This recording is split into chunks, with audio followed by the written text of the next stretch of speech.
It's me, TMB, and I'm here because my problems are everyone's problems. Just you wait and see.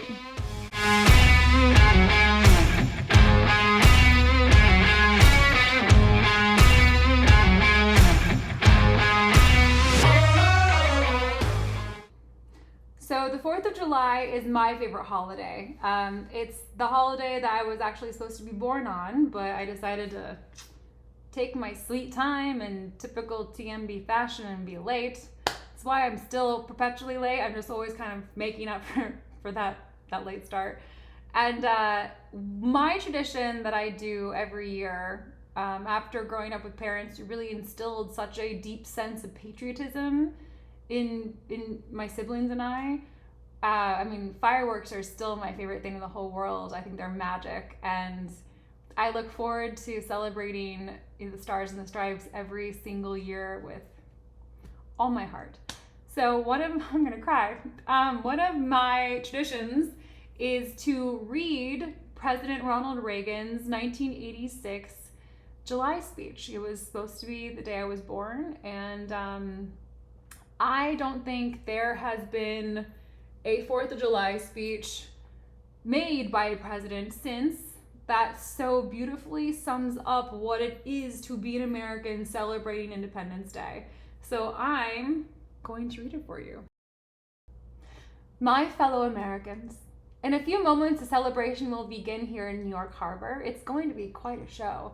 I was just looking at the preparations and thinking about a saying we had back in Hollywood about never doing a scene with kids or animals because they'd steal the scene every time. So you can rest assured I wouldn't even think about trying to compete with a fireworks display, especially on 4th of July. My remarks tonight will be brief, but it's worth remembering that all this celebration of this day is rooted in history. It's recorded that shortly after the Declaration of Independence was signed in Philadelphia, celebrations took place throughout the land. And many of the former colonists, they were just starting to call themselves Americans, set off cannons and marched in fife and drum parades. What a contrast with the sober scene that had taken place a short time earlier in Independence Hall. 56 men came forward to sign the parchment. It was noted at the time that they pledged their lives, their fortunes, and their sacred honors. And that was more than rhetoric. Each of those men knew the penalty for high treason to the crown. We must all hang together, Benjamin Franklin said, or assuredly we will all hang separately. And John Hancock, it is said, wrote his signature in large script so King George could see it without his spectacles. They were brave. They stayed brave through all the bloodshed of the coming years. Their courage created a nation built on the universal claim to human dignity, on the proposition that every man, woman, and child has a right to a future of freedom. For just a moment, let us listen to those words again. We hold these truths to be self-evident, that all men are created equal, that they are endowed by their Creator with certain unalienable rights, that among these are life, liberty, and the pursuit of happiness. Last night when we rededicated Miss Liberty and relit her torch, we reflected on all the millions who came here in search of the dream of freedom inaugurated in Independence Hall. We reflected too on their courage in coming great distances and settling in a foreign land, and then passing on to their children and their children's children the hope symbolized in this statue here just behind us, the hope that is America. And it is a hope that someday every people in every nation of the world will know the blessings of liberty. It is the hope of millions all around the world. In the last few years, I've spoken at Westminster to the Mother of Parliaments, and at Versailles, where French kings and world leaders have made war and peace. I've been to the Vatican in Rome, the Imperial Palace in Japan, and the ancient city of Beijing. I've seen the beaches of Normandy and stood again with those boys of Pointe du Hoc, who long ago scaled the heights, and with at that time Lisa Zanata Hen, who was at Omaha Beach for the father she loved. The father who had once dreamed of seeing again that place where he and so many brave others had landed on D-Day.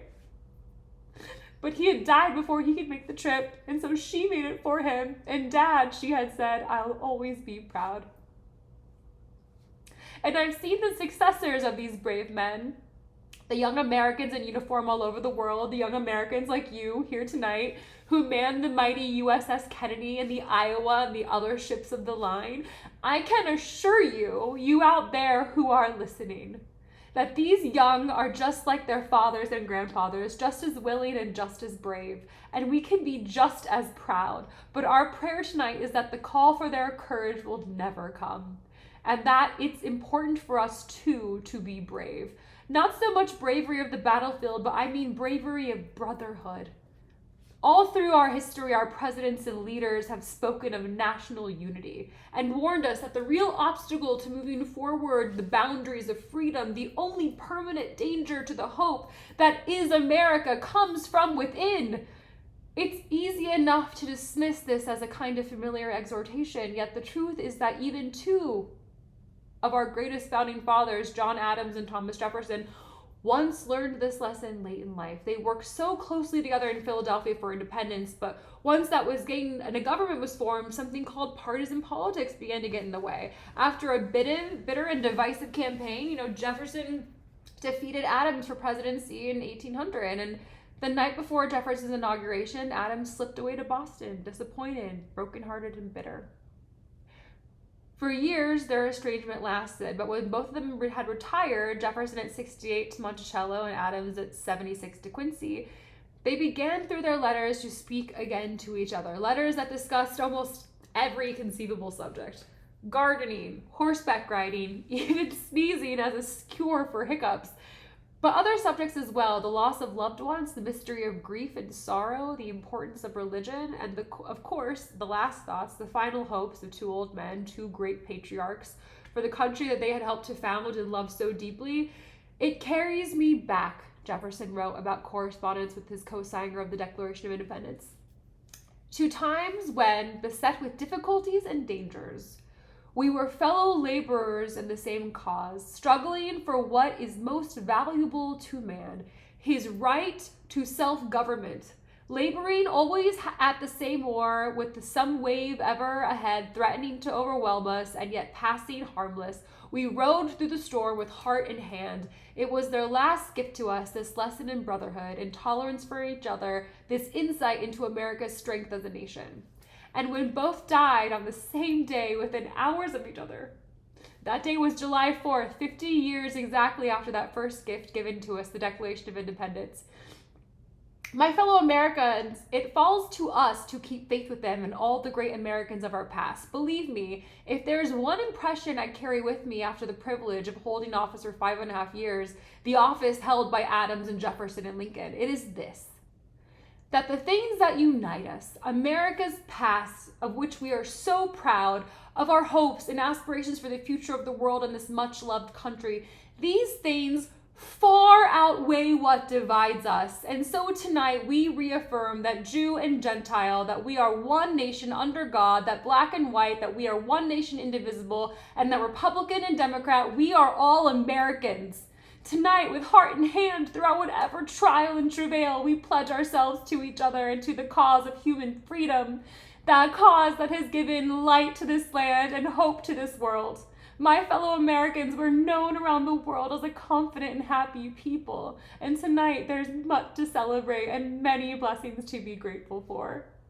So while it's good to talk about serious things, it's just as important and just as American to have some fun. Now, let's have some fun and let the celebration begin. Happy 4th of July.